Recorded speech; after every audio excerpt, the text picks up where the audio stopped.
It doesn't involve you or your team in any sort of way whatsoever. But do you pay attention to any lawsuit stuff going on between 2311, Front Row, and NASCAR? No, I don't even understand some of my contract stuff, but just when they talk to me about it. So I don't.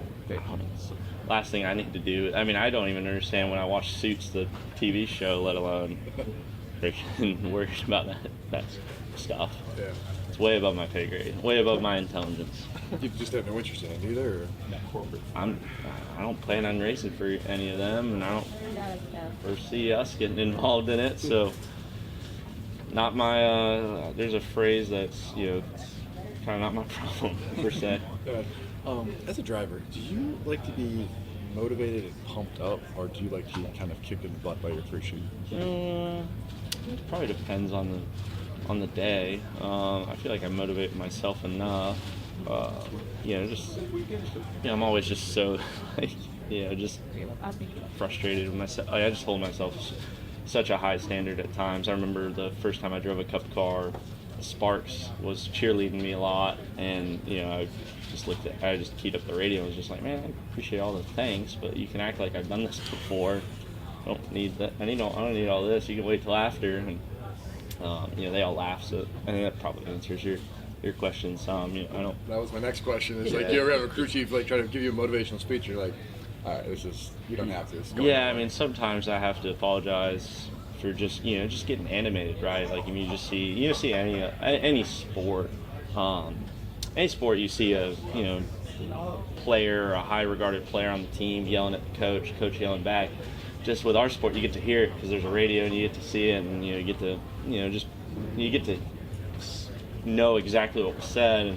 And there's some times where things, when you're not in the heat of the moment, you can look like, man, these guys hate each other, or they're it's personal digs or whatever, but we just all hold, it's just all heat of the moment sports, you just get competitive. So sometimes you have that on the radio that you're like, gosh, man, like, I hope I'm sorry, I didn't mean that. But yeah, it's just, we all just push each other the whole time. What was this week like for you? It feels like there was a little bit more of a reset. It just like went on the Dale Jr. download. You were back on Twitch. It just seemed like you were able to, after unfortunately a short race Sunday, it seemed like you were able to kind of just get back into whatever is your rhythm. Yeah, I mean, it sucks to tear up race cars and wreck and everything, but for me, I'm just like, I'm about to qualify third. You make a mistake, but it's not like we're in a spot where points is really like gonna kill our season. Like, we need points, yes, and need to finish well, but to really just like make the true difference, like, you gotta win. And it's all learning lessons for next year, at this rate, especially the road courses. One, truthfully, unless half the field somehow is taken out, or the sky falls and ends the race early, and somehow we're out front strategy, I don't think we're the guy to win races here yet. So, like, it's all just building for next year at these type of places, and hopefully the Oval we can win a race and reset, and, we get to the Roval and Watkins Glen, then it's like, okay, now we need to be ready. You grew up with Dale Jr. Having him invite you to be on the podcast and want to talk to you and that kind of stuff, what was that like for you?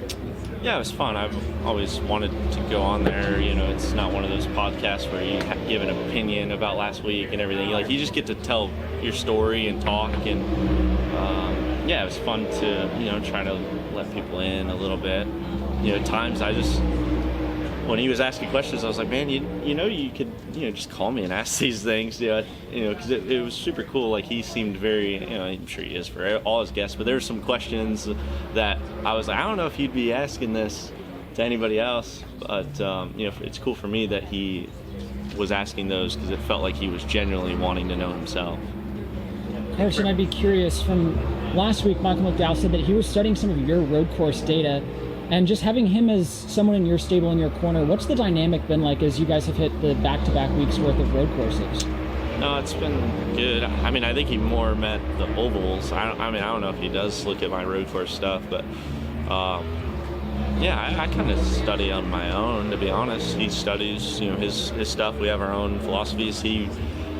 Chicago, we were, within a tenth of each other in practice, and today in qualifying we're really close, and we have totally different philosophies and everything. You know, he studies the SMT a lot, and I watch 2000 NASCAR videos. Like, that's what I did this week for prep. The main video I watched was 2003 Sonoma. So just to kind of just get me in race mode. So yeah, we're not sitting there, studying each other, but, I think it's more, if he has a question or I have a question, we're not going to hide it from each other, but if he's good, I'm good, and if I'm good, he's good. You mentioned that 2003 race. What was the biggest takeaway? I don't know, it just looked fun. I don't know what I really learned, but I just always have races playing on my TV, and it somehow worked Sonoma, and I was like, well, that's a good omen. I'm not going to take it off since we're going to Sonoma here in about, a few days.